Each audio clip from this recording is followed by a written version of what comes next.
दोस्तों, जैसे कि आप सब जानते हैं कि इस्लामाबाद तारीख़ी मुज़ाकरात की मेज़बानी कर रहा है। अमेरिकी नायब सदर जेडी वांस पाकिस्तान पहुंच रहे हैं। इसी हवाले से दोस्तों ईरानी जो वफ़द है उसको पाकिस्तानी GF-17 के तैयारों ने अपने हस्तार में लेकर इस्लामाबाद पहुंचाया। वो वीडियो जो है वो सोशल मीडिया पर बहुत वायरल हो रही हैं। इस बारे से हम देखेंगे भारतीय मीडिया क्या कुछ कह रहा है। तो आइए हम चलेंगे वीडियो की जान। यहाँ पर हम आपको श्योरिटी से कह सकते हैं कि जैसे ही ईरान की डेलीगेशन का जो प्लेन है वो पाकिस्तानी एयर स्पेस में एंटर होगा और साथ ही साथ यूएस के जो वाइस प्रेसिडेंट हैं उनका प्लेन पाकिस्तानी एयर स्पेस में होगा, तो उसके बाद पाकिस्तान एयरफोर्स की पूरी रिस्पांसिबिलिटी होगी कि इन एयरक्राफ्ट को, बिकॉज इनकी इंपॉर्टेंस काफी ज्यादा है, तो इन एयरक्राफ्ट को सिक्योरिटी प्रोवाइड की। अमेरिका और ईरान के बीच में जो युद्ध विराम, जो सीज फायर हुआ है, क्या उसमें भारत कोई किरदार नहीं निभा सकता था? किरदार कौन निभा रहा है? पाकिस्तान। बातचीत कहां हो रही है? इस्लामाबाद में। वो पाकिस्तान जो पाकिस्तान के स्टूडेंट्स के लिए बड़ी बुरी खबर है, और वो बुरी खबर यह है कि पाक स्टडी का सिलेबस बढ़ चुका है।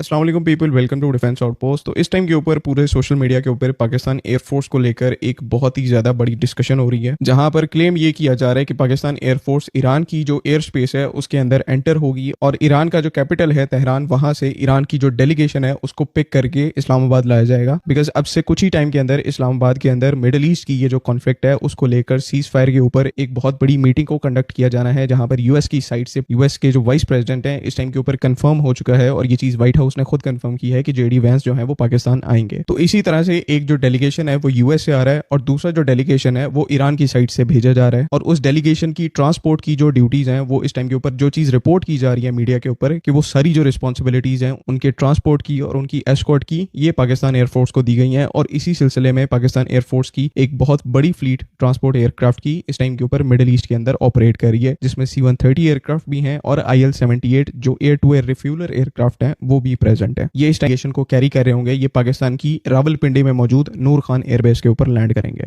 अब सिचुएशन यहाँ पर यह है कि ऑल्दो पाकिस्तान एयरफोर्स के जो ट्रांसपोर्ट एयरक्राफ्ट हैं वो इस टाइम के ऊपर मिडिल ईस्ट में ऑपरेट कर रहे हैं, और मिडिल ईस्ट में भी ज्यादातर जो ऑपरेशंस हैं वो सऊदी एयरबेसेस से कंडक्ट किए जा रहे हैं। पाकिस्तान यहाँ पर हम आपको श्योरिटी से कह सकते हैं कि जैसे ही ईरान की डेलीगेशन का जो प्लेन है वो पाकिस्तानी एयर स्पेस में एंटर होगा और साथ ही साथ यूएस के जो वाइस प्रेसिडेंट हैं उनका प्लेन पाकिस्तानी एयर स्पेस में होगा, तो उसके बाद पाकिस्तान एयरफोर्स की पूरी रिस्पॉन्सिबिलिटी होगी कि इन एयरक्राफ्ट को, बिकॉज इनकी इंपॉर्टेंस काफी ज्यादा है, तो इन एयरक्राफ्ट को सिक्योरिटी प्रोवाइड की जाए, इनको एक एस्कॉर्ट प्रोवाइड किया जाए ताकि ये अमन मुआहदे के वेन्यू के ऊपर, मीडिएशन का जो वेन्यू है उसके ऊपर सक्सेसफुली और सिक्योरली पहुंच पाए। आउटसाइड अमेरिका और ईरान के बीच में जो युद्ध विराम, जो सीज फायर हुआ है, क्या उसमें भारत कोई किरदार नहीं निभा सकता था?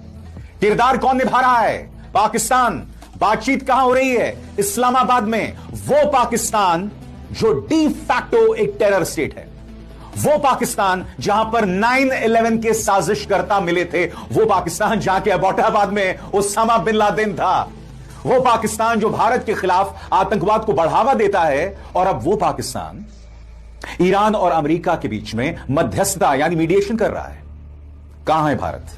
सबसे बड़ी बात, क्या विश्व गुरु बनने का एक बहुत ही स्वर्णिम मौका भारत ने गंवा दिया? और इसके जिम्मेदार कौन है? क्योंकि जब भारतीय जनता पार्टी का सारा फोकस एक शख्स यानी प्रधानमंत्री नरेंद्र मोदी पर रहेगा, उन्हें महान बनाना, विदेशों में जाकर उनकी चुनावी सभाएं कराने पर ही रहेगा, और जब भारत की फॉरेन पॉलिसी पर आपका फोकस नहीं रहेगा ना, तो यही होने वाला है। और मैं ऐसा क्यों कह रहा हूं? क्योंकि आप मुझे बताइए, दुनिया का एक भी देश बताइए जिसके अमेरिका के साथ, इसराइल के साथ और ईरान, क्योंकि ये 3 पार्टीज थी, इसके अलावा खाड़ी देश, कौन सा देश है बताइए पूरी दुनिया में जिसके संबंध सबके साथ अच्छे हैं?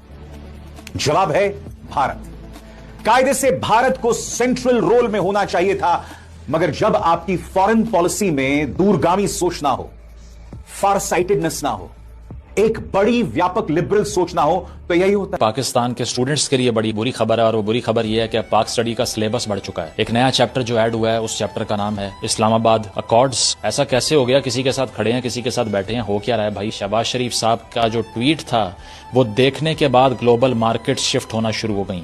Have you ever seen in your entire life a Pakistani prime minister saying anything which creates a globally permanent ripple in economy? जो ओवरसीज बैठे हुए हैं, कोई बाप का अंगूठा लगवाने वाला, कोई टब में लेटने वाला, कुछ ऐसे थे जो टीवी पे नाच रहे थे, नाअहल कर दिया है पनामा लीक्स में वजीर आजम को।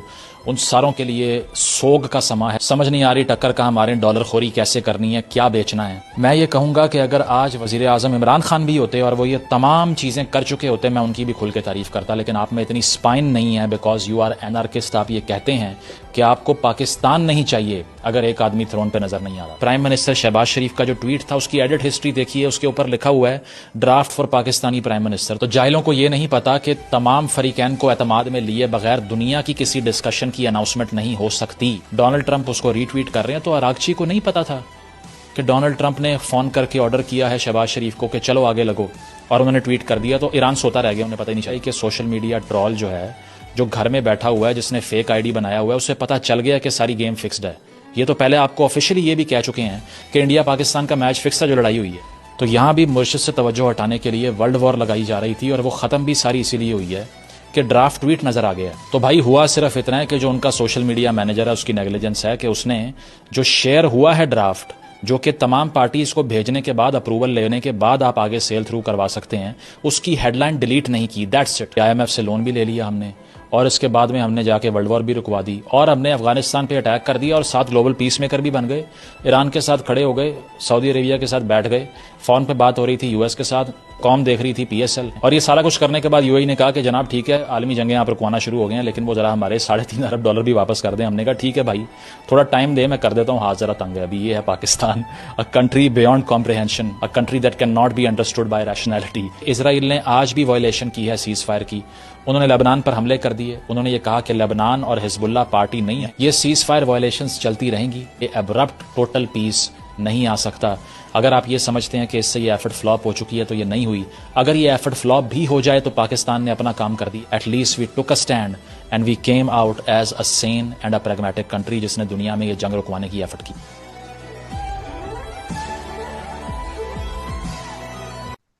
और जिस तरह से मैंने कई बार आपके शो पे आंकलन किया है कि 2030 के बाद कभी भी चीन और पाकिस्तान हम पे टू फ्रंट वॉर करेंगे, तो पाकिस्तान की इस कूटनीतिक सफलता से पाकिस्तान का हौसला और बुलंद हो जाएगा, जो कि भारत के लिए एक अच्छी बात नहीं है, क्योंकि पाकिस्तान के साथ चीन खड़ा है। इस मदरसा में हालांकि चीन बिल्कुल सामने नहीं आया, लेकिन पीछे से चीन ने काफी काम किया, खासकर ईरान को समझाने के लिए, क्योंकि चीन और ईरान के आपसी रिश्ते बहुत गहरे हैं।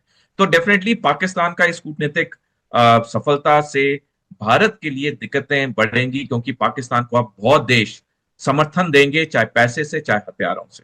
सर, एक सवाल आ रहा है आपकी बातचीत से। 2030 के बाद आप कह रहे हैं 2.5 या 3.5 वॉर जो है चीन पाकिस्तान और ये बांग्लादेश और हमारे internal anti lobby, anti India, ये परेशान कर सकते हैं, युद्ध के पूरे पूरे चांसेस बन रहे हैं। बार बार ये सब चीज कह रहे हैं, और आप ही हिंदुस्तान में वो फौजी अफसर मिले मुझे कम से कम, जिसने 2 दिन पहले कह दिया था कि ईरान के सामने अमेरिका घुटने टेकेगा और अमेरिका की मजबूरी होगी। और जो अमेरिका बीती रात ये कह रहा था कि हम तबाही मचा देंगे, इतिहास मिटा देंगे सभ्यता का, वो सर अचानक सब कुछ पलट गया। वो भले ही कूटनीति क्या सब रहा, मतलब ट्रंप ने ईरानी सभ्यता को तबाह करने को उधर घोषणा कर रहे हैं, और इधर ईरान दबादब जो है वार पे वार कर रहा था। जहां तक आपने भी कहा है कि 2030 के बाद भारत पे खतरा मंडरा रहा है 3.5 वॉर का, और पाकिस्तान इसमें बाजी मार गया घर बैठ के डिप्लोमेटिकली, कूटनीति विदेश नीति में वो जीत गया है भारत के सामने। सर, ईरान ने इजराइल और अमेरिका से 40 दिन टक्कर ले ली अकेले, बिना किसी की मदद के, और अगर मदद हुई भी होगी रूस और चीन की तो पीछे से हुई है। भारत अगर सर 40 दिन किसी के साथ अपने पड़ोसी की अगर युद्ध से जूझता है, चाहे वो पाकिस्तान हो चाहे चीन, अगर इसके सामने स्थिति खड़ी होगी, तो क्या भारत सर ईरान की तरह 40 दिन अपने बलबूते निपटने के लिए आज की तारीख में तैयार है? सर संजीव जी, जनरल मनोज नरावने, जो कि भारतीय थल सेना के 28वें सेना अध्यक्ष थे, उन्होंने 29 जुलाई 2023 को द प्रिंट में लेख लिखा, जिसमें उन्होंने लिखा कि कोई भी देश आधुनिक समय में टू फ्रंट वॉर नहीं जीता है। आधुनिक समय या मॉडर्न एरा शुरू होता है 1500 AD से। 1500 AD से लेके 2023 तक जब ये जनरल नरावने ने लेख लिखा, उन्होंने लिखा कि कोई भी देश टू फ्रंट वॉर नहीं जीता है। कुछ दिन बाद 7 अगस्त 2023 को जनरल नरावने ने द प्रिंट में एक दूसरा लेख लिखा, जिसमें उन्होंने लिखा कि टू फ्रंट वॉर भारत के लिए बहुत दिक्कत पैदा करेगी। जो सबसे पहली चीज जो हमें करनी होगी, हमें अपनी सेना को ज्यादा पैसा देना होगा। शताब्दियों पहले चाणक्य ने कहा था कि किसी देश की सेना की शक्ति उसके तिजोरी कोष से निकलती है। 8 जनवरी को हमारे वायुसेना अध्यक्ष air chief marshal Amarpal Singh ने चिंता जताई हिंदुस्तान एरोनॉटिक लिमिटेड के चेयरमैन को कि हमें उस स्पीड से लड़ाकू विमान नहीं मिल रहे हैं। वो वीडियो बड़ा वायरल हुआ। अगर चीन एक साल में 240 लड़ाकू विमान बना सकता है, हम 24 लड़ाकू विमान भी क्यों नहीं बना सकते हैं? क्या भारत में बुद्धिमानों की कमी है? क्या भारत में मेहनती लोगों की कमी है?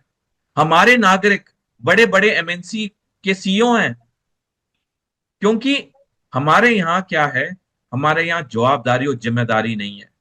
लेकिन आप इसको देखते किस तरह से, क्या ऐसी वजह है? मैं ये समझने की कोशिश कर रही हूँ कि आखिर क्या सही कर रहा है पाकिस्तान जो भारत नहीं कर पा रहा है। इससे कहीं भी मैं कहती हूँ कि ये शांति का मसीहा या शांति का दूत बनने के बावजूद ये समझना पड़ेगा कि पाकिस्तान आतंकवाद को एक स्टेट पॉलिसी की तरह इस्तेमाल करता रहा है और ये कई दशकों पुरानी कहानी है। लेकिन पाकिस्तान ऐसा क्या सही कर रहा है जो व्हाइट हाउस में भी उसकी तूती बोलती है? हम देख रहे हैं खाड़ी के देशों में भी उसको जो है एक प्रोमिनेंस मिल रहा है, ईरान की नजर में भी वो एक बहुत करीबी दोस्त बन गया है। अभी हाल ही में एक बयान आया था जिसमें ये बात हो रही थी कि नहीं, ईरान इस्लामाबाद में इस बातचीत के लिए तैयार नहीं है और फौरन तपाक से ईरान ने उस बात को कहा कि नहीं, हमारा वो भाई है, हमारा दोस्त है और ऐसा हम नहीं कह सकते, ये वेस्टर्न मीडिया का प्रोपेगेंडा है। तो हर कोई अलग अलग, अगर आप देखें इसमें जो स्टेक होल्डर्स हैं इस पूरे कॉन्फ्लिक्ट में, वो पाकिस्तान को गुड ह्यूमर में, गुड फेथ में रखना चाहता है। क्या सही कर रहा है पाकिस्तान? भाई जो लोग तो पाकिस्तान को मोजा कहते हैं ना, बिल्कुल सही कहते हैं। मतलब ये ऐसा मुल्क है जहां आप ये देखेंगे IMF से कर्ज लिया, अफगानिस्तान की, उसके बाद मंजी ठोकी, अमेरिका से जप्फी डाली, चीन से जंग बंदी की बात करते हैं, ईरान के साथ खड़े हुए हम लोग, फिर सऊदी अरब के ऊपर हमले की मजम्मत भी की, जो मुश्तरका दिफाई मायदा था वो पानी शानी मारकर दोबारा ताज़ा किया, पड़ोसी यानी इंडिया को भी डांग दिखाई, और दुनिया में एक्सट्रीमिज्म के एक्सपोर्टर मुल्क में इस्लामाबाद अकॉर्ड का जो रोला था वो भी डाला हमने, और स्टेट ऑफ हरमौस जहां दुनिया भर की सिटी जो थी गुम थी, वहां पाकिस्तानी झंडे के जोर पर जहाज गुजरे, और अमारात को $3 अरब कर्ज वापस देने की भी यकीन दहानी करवाई, ट्रंप को 2 हफ्ते की मोहलत भी दिलवाई, अक़वाम मुत्तहिदा में बहरीन की करारदाद पर वोट देने से भी बचा कर लिया, और ट्रंप जैसे सांड को आखिरी लम्हात में तवीज धागे करके जो ईरानी सिविलाइजेशन थी उसकी बहुत बड़ी बर्बादी से दुनिया को बचा लिया। इतना ही नहीं, उसके बाद स्ट्रेट ऑफ हरमौस भी खुलवाई, दुनिया भर को तीसरी आलमी जंग से बाल बाल बचा लिया। और अगर हम कौम की बात करें तो कौम हफ्ते में 3 दिन वर्क फ्रॉम होम करते हुए PSL का मैच देख रही थी। मतलब आप तसव्वुर करें, ये मुल्क नहीं है, ये मोजा है, ये जुगाड़ का मोजा है। दुनिया का कोई बिजनेस स्कूल इस मॉडल को नहीं समझा सकता, यानी जहां वो कहते हैं कि एक मुल्क एक हाथ से भीख मांगे और दूसरे हाथ से वो दुनिया को भी बचा लेता है, जिसकी करेंसी गिर रही हो लेकिन आलमी वकार जो है वो बढ़ रहा हो, बजट खसारे में हो मगर जगराफियाई सियासी सरमायाकारी जो है वो अरूज के ऊपर पहुंच गई हो। यकीन माने कोई और मुल्क होता ना, या तो वो कर्ज लेता या फिर वो जंग रोकता। पाकिस्तान ने दोनों काम बैक वक्त किए और दरमियान में क्रिकेट भी देखी, उसको भी इंजॉय किया। इसे कहते हैं पाकिस्तान, जहां बका भी मोजा है और मोजा भी मामूल है। मैंने जंग शुरू होने से पहले कहा था कि ट्रंप ने जिस खित्ते में जंग शुरू की है, यहाँ जो है ना वो जिन भूतों का राज है, यहाँ पे लोग तवीज़ धागे करते हैं। और अब देखें कि ऐसा मुल्क है हमारा पाकिस्तान। जी तो दोस्तों, ये थी आज की हमारी वीडियो। मज़ीद अगर आप इस तरह की वीडियो देखना चाहते हैं और भारतीय मीडिया के रिएक्शन सुनना चाहते हैं पाकिस्तानी पॉलिटिक्स और मज़ीद खबरों के हवाले से, तो हमारे इस चैनल को बेल की घंटी के साथ ज़रूर सब्सक्राइब करें। मिलते हैं अगली वीडियो में, तब तक के लिए इजाज़त दें। अल्लाह हाफिज़। पाकिस्तान जिंदाबाद।